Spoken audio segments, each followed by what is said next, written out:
Kanchipuram Vakula silks నాణ్యత మా ప్రాధాన్యత. మదీనాగూడ, మియాపూర్, హైదరాబాద్ లో త్వరలో శుభారంభం. బెట్టింగ్ యాప్స్ ని ప్రమోట్ చేస్తున్నారంటూ ఐపీఎస్ సజ్జనార్ చేసిన ఎక్స్ పోస్ట్ ఇప్పుడు తీవ్రంగా వైరల్ అవుతోంది. దానిపైన విశాఖ నగర పోలీస్ కమిషనర్ రియాక్ట్ అవ్వటం, విశాఖ పోలీసులు లోకల్ బాయ్ నానిని అదుపులోనికి తీసుకోవడం, ప్రస్తుతానికి రిమాండ్ అయితే కంటిన్యూ అవుతోంది. అయితే దీనిపైన విశాఖకు సంబంధించినటువంటి ఒక లాయర్ కూడా అసలు ఎలాంటి సెక్షన్స్ నాని పైన ఫైల్ అయ్యాయి, ఆ సెక్షన్స్ ఏం చెప్తున్నాయి అనేది కూడా ఆయన రియాక్ట్ అవ్వడం జరిగింది. అయితే ఇమీడియట్ గా దీనిపైన స్పందించినటువంటి లోకల్ బాయ్ నాని లాయర్ ఎవరైతే ఉన్నారో కార్తిక్ గారు మనతో పాటు మాట్లాడడానికి iDream కి కాల్ చేయడం జరిగింది. సో ప్రెసెంట్ అయితే ఆయన కాల్లో అవైలబుల్గా ఉన్నారు. అసలు ఆయన ఏం చెప్పాలనుకుంటున్నారు, ఇప్పుడు నాని పైన పోలీసులు పెట్టినటువంటి సెక్షన్స్ దీనిపైన ఎలా రియాక్ట్ అవుతారు లాయర్ గారు కూడా చూద్దాం. కార్తిక్ గారు చెప్పండి సార్. మేడం, ఇది నాని మీద పెట్టిన కేసెస్ అండ్ బయట మొత్తం అంతా మిస్లీడ్ అవుతుంది. సో దీని మీద నేను క్లారిటీ ఇవ్వడానికి మీకు కాల్ చేశాను. ఓకే అండి. నాని మీద పెట్టిన సెక్షన్స్ 111 సబ్ క్లాస్ 2 బిఎన్ఎస్ అండి, అండ్ 112 ఆఫ్ సబ్ క్లాస్ 1 అండి బిఎన్ఎస్. ఇది కూడా ఇంకోటి ఏంటంటే 318 of sub class 4, next 319 sub class 2, ఇంకోటి 46, next red with 61 of 2 of BNS act అండి, next section 66C and D of IT act అండి, and 3 and 4 of gaming act అండి. Andhra Pradesh gaming act. Madam, ఇది మన అదేంటి నాని మీద ఎలిగేషన్ ఏంటంటే, ఎవరో పులికుమార్ రెడ్డి అని గాజు ఒక ఆయన ఒక 3 crores 9 lakhs సంథింగ్ అతను ఫ్రెండ్ కృష్ణారెడ్డి అండ్ శంకర్ రావు అనే ఆయన బెట్టింగ్ యాప్స్ లో పెట్టి పోగొట్టుకున్నారంట. అలాంటి ఏ బెట్టింగ్స్ అంటే డఫా బెట్, 1x బెట్, పరి మ్యాచ్ ఎక్సెట్రా చాలా ఉన్నాయి, ఆల్మోస్ట్ ఒక 10-15 యాప్స్. సో రీసెంట్ గా ఐపీఎస్ సజ్జనార్ అనే ఆయన నాని ప్రమోట్ చేసిన ఒక పాత వీడియో, మరి ఆయనకి ఎవరు సెండ్ చేశారో తెలీదు, అది ఆయన ఎక్స్ అకౌంట్ లో పెట్టుకున్నాడు. దానికి ఇమీడియట్ గా నాని కూడా ఫోన్ చేసి, నాకు అది పాత వీడియో అండి, నాకు ఇది ఇల్లీగల్ అని మాకు ఐడియా లేదు, ఎందుకంటే ఆల్రెడీ ధోని, అదర్ పెద్ద పెద్ద సెలబ్రిటీస్, కోహ్లీ గాని, ఇంకా రీసెంట్ గా విజయ్ దేవరకొండ, వీళ్ళందరూ కూడా చేసిన ప్రమోషన్స్ ఉన్నాయి. సో మేము లీగల్ అనుకొని చేస్తున్నాం, నన్ను కూడా ఓన్లీ జస్ట్ ప్రమోటర్ గా అతను అడిగాడు, నాకు దాని వరకే పేమెంట్ ఇస్తాడు, అంతకు మించి నాకు ఏం లేదు అని కూడా ఎక్స్ప్లెనేషన్ ఇచ్చారు. ఆ ఎక్స్ప్లెనేషన్ ఇచ్చిన తర్వాత అదే రోజు ఈవినింగ్ నానిని సడన్ గా ఒక 3 పోలీసులు వచ్చి తీసుకెళ్లారంట. సాటర్డే ఈవినింగ్ అండి, అరౌండ్ 5 o'clock.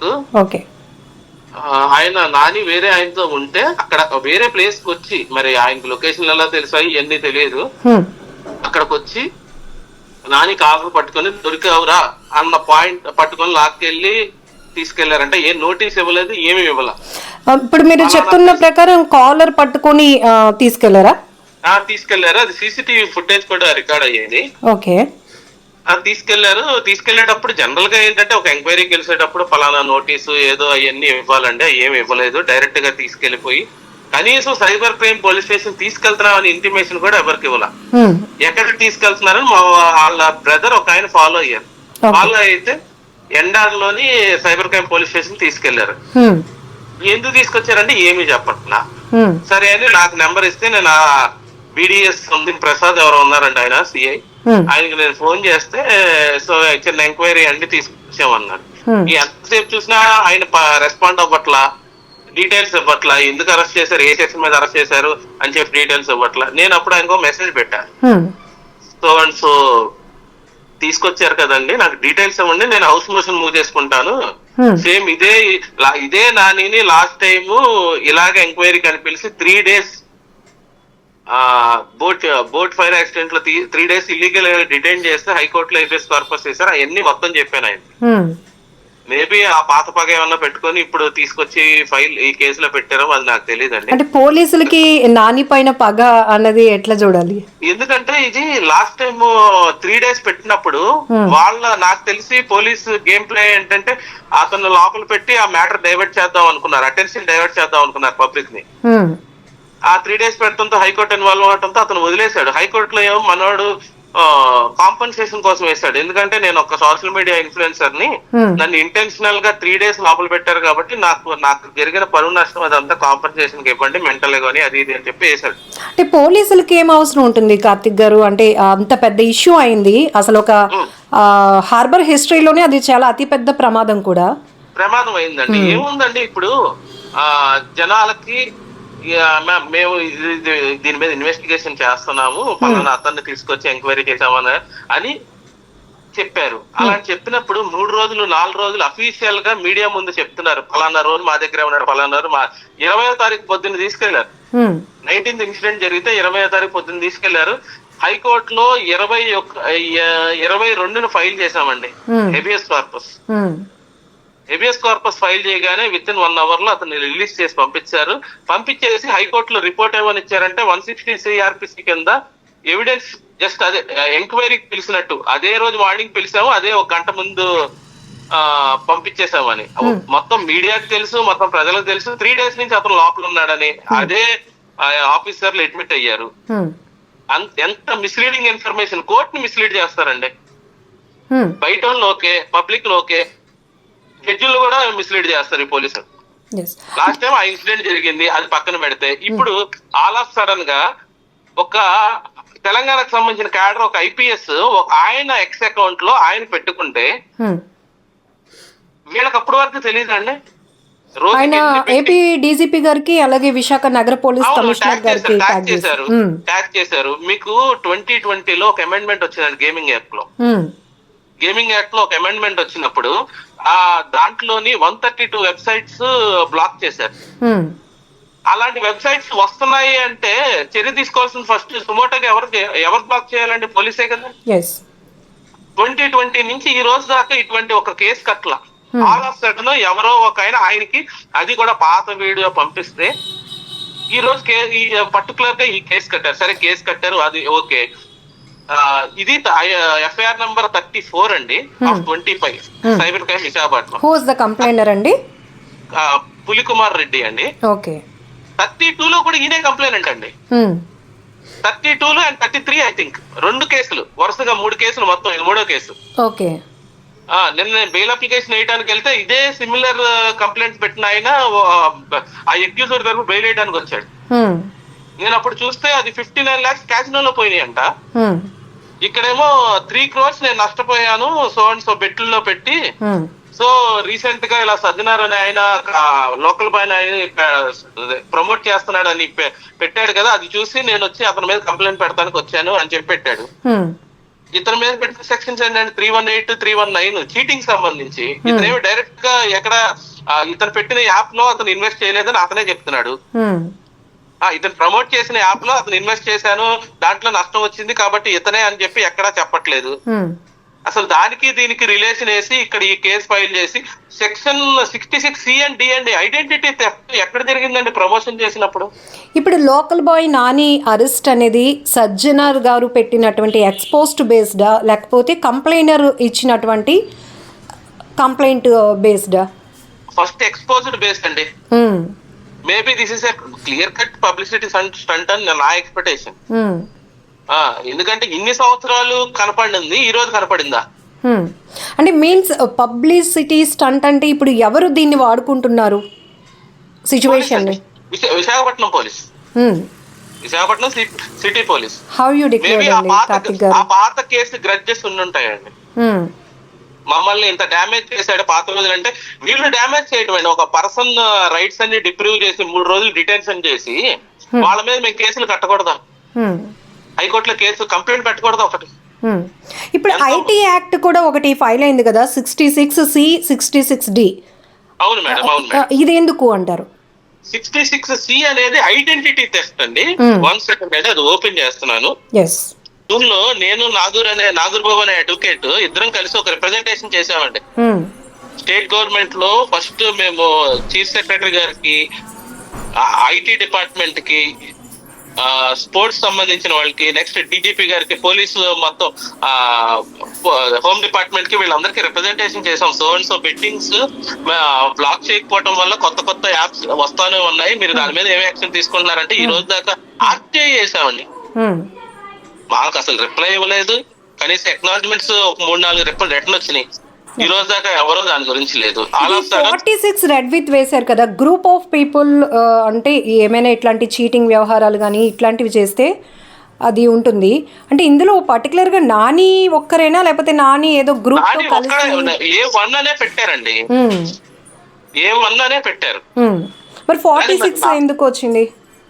ఒక్క నిమిషం అండి.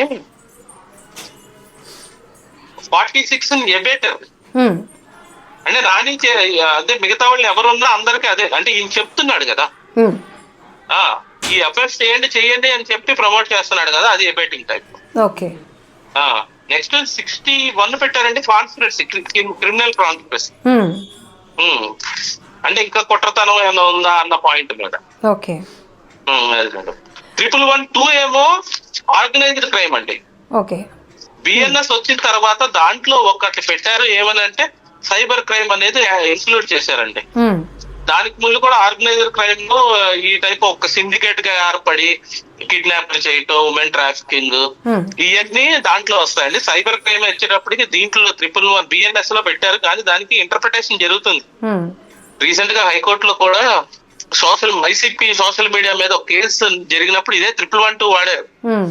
సైబర్ క్రైమ్ అని ఉంది కాబట్టి అన్నిటికీ ఇది పెట్టేస్తున్నారేమో ఒక క్వశ్చన్ మార్క్ ఉంది. అంటే ఇప్పుడు ఈ టోటల్ ఎపిసోడ్ ని లోకల్ బాయ్ నాని వెసెస్ చెప్పండి. ఇప్పుడు ఈ టోటల్ ఎపిసోడ్ ని లోకల్ బాయ్ నాని వెసెస్ ఎవరిని అని చెప్పాలి, అసలు ఎవరి మీద? నాకున్న ఐడియా ప్రకారం local boy Nani versus Visakhapatnam city police అనుకుంటున్నానండి. దిస్ నథింగ్ బట్ అది ఏదో పాత చేశాడు కాబట్టి ఇతని మీద రివెంజ్ తీర్చుకోవాలి, ఇతన్ని వ్యాట్ చేయాలి అని పర్టికులర్ గా వచ్చింది. ఎందుకంటే తెలంగాణలో భయ్యా సన్నీ యాదవ్ అనే అతని పేరు మీద వీళ్ళు పెట్టారు, ఈయన సజ్జనర్ అనే ఆయన పెట్టాడు ఫస్ట్. ఈ రోజు తెలంగాణ గవర్నమెంట్ తో పట్టించుకోవాలి, ఎందుకంటే అవన్నీ పాత వీడియోలో వాళ్ళకే తెలుసు, ప్రజెంట్ ఎవరో చేయట్లా. ఆల్ ఆఫ్ సడన్ గా ఈయన నాని ఒక్కడ కనపడి నాని వీడియో ఆయన దగ్గరికి ఎవరు పంపించారు అన్నది కాన్స్పిరసీ. అర్థమైందండి? సో ఫైనల్లీ కార్తిక్ గారు, ఇప్పుడు మీరు ఐ డ్రీమ్ ఛానల్ నుంచి ఏం చెప్పాలనుకుంటున్నారు? ఇక్కడ నాని ఒక్కడే కాదు, నాని వెనకతల చాలా మంది అంటే తనని ఫాలో అయిన వాళ్ళు, ఒక ఫిషర్మ్యాన్ మత్స్యకార కుటుంబం నుంచి వచ్చిన ఒక సాధారణమైన వ్యక్తి తన వీడియోల ద్వారా ఈరోజు పబ్లిక్గా ఎంతో మందిని కనెక్ట్ అయినటువంటి ఒక వ్యక్తి ఈరోజు ఇన్ఫ్లుయెన్సర్గా మారాడు. తనపైన ఇన్ని ఎలిగేషన్స్ వస్తున్నప్పుడు తను ఫాలో అయ్యే వాళ్ళు కూడా చాలా సఫర్ అవుతున్నారు, ఇబ్బంది పడుతున్నారు. నాని ఇలాంటి వాడు కాదు అనుకున్న వాళ్ళు కొంతమంది ఉన్నారు. బట్ అఫ్కోర్స్ ఇక్కడ ఎవిడెన్స్ వీడియో ఉంది, బెట్టింగ్ యాప్ ప్రమోట్ చేసింది ఎవరైనా, అది ఏ స్థాయి వ్యక్తి అయినా కూడా తప్పే, ఖచ్చితంగా దానికి శిక్ష పడాల్సిందే. కాకపోతే ఇక్కడ ఇన్ని ఎలిగేషన్స్ అవుతున్నాయి కదా, సో ఫైనల్లీ మీరు ఏం చెప్పాలి అనుకుంటున్నారు? మేడం, నాని అనే పర్సన్ అతను హీ నాట్ ఎన్ ఎడ్యుకేటెడ్ అండి. ఫస్ట్ ఆఫ్ ఆల్ మన ఇంకొక ప్రాబ్లం ఏంటంటే మన సొసైటీలో అవేర్నెస్ లేదు లీగల్ గా. ఎవరు చేయాలి? పోలీస్ చేయాలి. బాబు పలానా లీగల్ హెల్మెట్ పెట్టుకోండి అని పోర్టులు పెడుతున్నారు కదా, సేమ్ ఈ బెట్టింగ్ యాప్స్ ఆడకూడదు అని ఇప్పుడు వచ్చింది. అది ఇప్పుడు ఇక్కడ చిన్న ప్రాబ్లం ఏంటంటే నాని అసలు అంటే మీకున్న నాలెడ్జ్ నాని ఎంత చదువుకున్నాడండి? Second class yes. కాకపోతే అదే పర్టికులర్ వీడియోలో ఇప్పుడు సజ్జనర్ గారు ఎక్స్లో పోస్ట్ చేసిన వీడియోలో అదే అఫ్కోర్స్ నాని కూడా తన అఫీషియల్ పేజెస్లో అప్లోడ్ చేశాడు. తను ఒక ల్యాప్టాప్ ముందును పెట్టుకొని తన గేమ్ జస్ట్ అతను ఆడుతూ ఉండగానే తన వైఫ్ వచ్చి షాపింగ్కి ఒక 30K అడిగితే నేను జస్ట్ ఇప్పుడే గేమ్ ఆడుతున్నాను ఇట్లా ఎట్లా చూడొచ్చు? కాదండి, ఒక హీరో ఉంటాడు, హీరో సినిమాలో డైరెక్టర్ చెప్పినట్టు ఎక్కడి నుంచో దూకుతాడు, అది నిజంగా దూకినట్ట. అది వాళ్ళ ప్రొఫెషన్, అంటే వాళ్ళ స్టంట్స్ ఇవన్నీ స్టంట్ మ్యాన్ ఉంటాడు చూసారా, సేమ్ సిమిలర్ గా ఒక ప్రమోటర్ వస్తాడండి, ఆడొచ్చి పలానా ల్యాప్టాప్ లో ఇదంతా ముందు ఒక వీడియో మొత్తం చేసేసి ఉంటది, ఊరికే వీళ్ళు ల్యాప్టాప్ పెట్టుకొని కదిపినట్టు అది చెప్పినట్టు ఉంటది. ఆ వీడియో చూపించేసి ఏంటంటే వాళ్ళకి కావాల్సింది ఏంటి, వాళ్ళ ప్రొడక్ట్ ప్రమోట్ అవటం. అంటే ఇది వన్ కైండ్ ఆఫ్ యాక్టింగ్ అంటారు. అంతే, ఇది నథింగ్ బట్ యాక్టింగ్ అండి, ఇంకేముంటది దీంట్లో. ఇప్పుడు వాళ్ళు యాక్ట్ చేసినందుకే డబ్బులు ఇచ్చేది. ఇప్పుడు నాని ప్రమోషన్ చేసింది ఒకటే కాదు కదా, అమ్మా ఒకసారి హెయిర్ ది చేశాడు, అది చేశాడు. ఇప్పుడు ఆ హెయిర్ దగ్గర ఏదైనా ఇల్లీగల్ ఇష్యూ వచ్చింది అనుకోండి, ఆ సెలూన్ లో నాని తీసుకెళ్ళి అరెస్ట్ చేస్తారా? మీరు ఇప్పుడు వీళ్ళు కరెక్ట్ గా జనాలందరికి అవేర్నెస్ తెచ్చి తర్వాత ఒక ఛాన్స్ ఇచ్చి ఇదో జరిగింది, ఇది జరిగింది, 2020లో అమెండ్మెంట్ తెచ్చారు అని మొత్తం వీళ్ళకి ఒక అవేర్నెస్ తీసుకొచ్చి ఆపి అప్పుడు చెయ్యాలండి. ఎవరో వచ్చి పలానా పర్సన్ 32/2025 లో ఎఫ్ఐఆర్ కడితే అతన్ని తీసుకొచ్చి మళ్ళీ 34 లో కూడా కంప్లైంట్ పెట్టిస్తారా? ఇప్పుడు దీన్ని ఎట్లా ఫేస్ చేయబోతున్నారు కార్తిక్ గారు? ఫేస్ చేయడానికి ఏమీ లేదు మేడం. ఇది ఫస్ట్ ఆఫ్ ఆల్ అది ముందు అసలు ఈ సెక్షన్స్ నానికి అప్లికబుల్ కాదు. అదే మాది గ్రౌండ్, ఇంకేమీ లేదు. నెక్స్ట్ మటుకి అంటే నేను ఆ 32/2025 కంప్లైంట్ కూడా తెప్పించుకున్నాను. ఎందుకంటే నిన్న వేరే అడ్వకేట్ వస్తే ఆయన దగ్గర నేను తీసుకున్నాను. నేను అది కూడా తీరుస్తాను. ఎందుకంటే సేమ్ పర్సన్ ఇప్పుడు కాలుకి చేతికి నొప్పి వస్తుందండి ఒకేసారి. డాక్టర్ దగ్గరికి వెళ్ళి ఒకసారి కాలు చూపించుకొని ఒకేసారి నొప్పి వస్తున్నాడు, ఒకసారి కాలు చూపించుకొని తర్వాత 2 రోజుల తర్వాత చేయి చూపించుకోరు కదా. సో సిమిలర్ ఇదే. సో ఇప్పుడు 2 కేసులు మీకు ఒక ఛాలెంజ్, 32/2025, 34/2025. అది వేరే అడ్వకేట్ చూస్తున్నారు. ఆయన కూడా అప్లై చేశారు. సేమ్ అండి. అంటే ఇప్పుడు ఇక్కడ ప్రాబ్లం ఎక్కడ వచ్చిందంటే రిమాండ్ చేసే టైంలో వీళ్ళు పోలీసులు తీసుకొచ్చేసి డాక్యుమెంట్స్ మాకు లేట్ ఇవ్వటం అదొక ప్రాబ్లం అయిపోతుందండి. మేము ప్రాపర్ గా డాక్యుమెంటేషన్ చేసుకోవాలి కోర్టులో. ఇది అసలు దీంట్లో ఏం కాన్స్పిరసీ ఉందో నాకు అర్థం కాలేదు. నేను పొద్దున్న ముందు రోజు నైట్ నుంచి అడుగుతున్నాను. నెక్స్ట్ డే 11ంటికి ఇచ్చారండి. ఆ రిమాండ్ రిపోర్ట్ మీద సంతకం పెట్టేటప్పుడు టైం కూడా ఇచ్చారు. నెక్స్ట్ డే 11 o'clock ఇచ్చారు. 11:15కి జడ్జి ముందు పెట్టారండి. నేను ఆ 15 minutes లో ఏం రెడీ చేసుకోమను డాక్యుమెంట్స్, ఏం చెప్పను. నేను చూసా, నేను ఫస్ట్ పేజ్ లో చూసి అసలు దీనికి దానికి ఏం సంబంధం అని చెప్పి అక్కడ ఉన్న ఎస్ఐ ఒక ఆయన వస్తే ఆయన అడిగేశా, ఏంటండి ఏం కడతామండి, ఏం కేసులు కడతామండి, ఈ లెక్కన కేసు ఎవరి మీదైనా కట్టచ్చు కదా స్టేట్ లో, ఇంకేముంది, ఇంకా మీరు నైట్ నుంచి మార్నింగ్ లోపల ఇన్వెస్టిగేషన్ చేసేసి విట్నెస్ మొత్తం అయిపోయి మీరు తీసుకొచ్చేసారా? నేను అదే అడిగాను. ఇప్పుడు ఇక్కడ కంప్లైనర్ ఇంటెన్షన్ ఉద్దేశం ఏమైనా ఉంది అంటారా? కంప్లైంట్ ఉద్దేశం ఏం చెప్పలేకపోతున్నాం అండి. నిజంగానే అతనికి సొసైటీ మీద అంత ఉంటే యువసామ్రాట్ రవి అనే ఒక ఆయన ఆల్మోస్ట్ ఒక 7-8 months నుంచి బెట్టింగ్ మీద బీభత్సంగా ఫైట్ చేస్తున్నాడు. అగ్రెసివ్ ఫైట్ చేశారు. అతని మీద దగ్గర 6-7 కేసులు పడ్డాయి. ఇతనితో పాటు సేమ్ నాగూర్ బాబు అని హైదరాబాద్ లో ఉంటున్నారు, ఆయన కూడా ఈవెన్ మోస్ట్ ఆఫ్ చాలా ఛానల్స్ కూడా తిరిగారు. మేము ఆంధ్రాలో పిల్లేద్దాం, తెలంగాణలో యువసామ్రాట్ రవి వేస్తాడంటే ఆంధ్రాలో మాకు ఈ రోజు దాకా పర్సన్ దొరకలేదు. ఈయనేమన్నా రెడీ అని అంటే ఈయన రెడీ కాదంట. అలా ఉందండి. మరి ఇప్పుడు ఈ కంప్లైంట్ ఎలా వస్తుందండి? అదే పిల్లేస్తే అందరి దగ్గర ఇప్పుడు లా అనేది ప్రాపర్ గా ఎన్ఫోర్స్ అయ్యి అందరినీ ఆపుతారు, ఎవరు చేయకుండా ఆపుతారు. ఒక ఊర్లో ఒక స్టేషన్ లో కంప్లైంట్ పెడితే ఏమొస్తుంది ఎవరికి తెలుస్తుంది? ఓపెన్ గా చెప్పాలంటే అది ఆ సేమ్ సిమిలర్ కంప్లైంట్ 2 సార్లు ఒకేసారి పెడతారా? అది ఒకే స్టేషన్ లో పక్క నెంబర్లు సేమ్ కంప్లైంట్. అది మేడం. థ్యాంక్ యూ కార్తిక్ గారు. అంటే మీ ఎక్స్ప్లెనేషన్ కూడా ఇమీడియట్గా రెస్పాండ్ అయినందుకు 29 minutes 35 seconds మొత్తం టోటల్. అసలు నాని పైన ఎలాంటి సెక్షన్స్ ఫైల్ అయ్యాయి, అసలు పోలీసులు ఎలాంటి సెక్షన్స్ ఫైల్ చేశారు, దాన్ని మేము ఎట్లా డిఫెన్స్ చేయబోతున్నాం, ఇవన్నీ కూడా నాని తరపు లాయర్ కార్తిక్ గారు కూడా మనకి ఐడ్రీమ్ ద్వారా ఎక్స్ప్లెయిన్ చేయడం జరిగింది. సో చూద్దాం అసలు ఏం జరగబోతోంది. ఎందుకంటే ఇక్కడ ఇన్ఫ్లుయెన్సర్గా మారకముందు నాని అనేటప్పటికీ చాలా నోటెడ్ పర్సన్. టిక్ టాక్ నుంచి తన మంచి కంటెంట్తో నేను చదువుకోలేదు కానీ నాకు వచ్చిన విద్యను మీ అందరికీ చూపిస్తున్నాను, దయచేసి మీరు అందరూ నన్ను ఆదరించండి అంటూ తను చెప్పినటువంటి మాటలు ప్రతి ఒక్కరిని కనెక్ట్ చేశాయి. ఆ తర్వాత మరి మిడిల్లో చాలా జర్నీలో చాలా మార్పులు వస్తాయి అన్నందుకు ఆ బెట్టింగ్ యాప్ని ప్రమోట్ చేయటం, తర్వాత తర్వాత ఐపీఎస్ సజ్జనార్ గారు ఎక్స్లో పోస్ట్ చేయటం, మొత్తానికి మళ్ళీ తీవ్రంగా నాని పేరు చాలా బలంగా అగ్రెసివ్గా వినపడుతోంది. ఫైనలీ ఎపిసోడ్లో నాని అడ్వకేట్ కార్తిక్ గారు చెప్తుంది, ఈ మొత్తం వ్యవహారం అయితే local boy Nani వెసెస్ Visakha city police అని చెప్తున్నారు. సో ఏం జరగబోతుందో కూడా చూద్దాం. ఎప్పటికప్పుడు అప్డేట్ ఇవ్వడానికి నాని లాయర్ కార్తిక్ గారు కూడా మనకు అందుబాటులో ఉంటారు.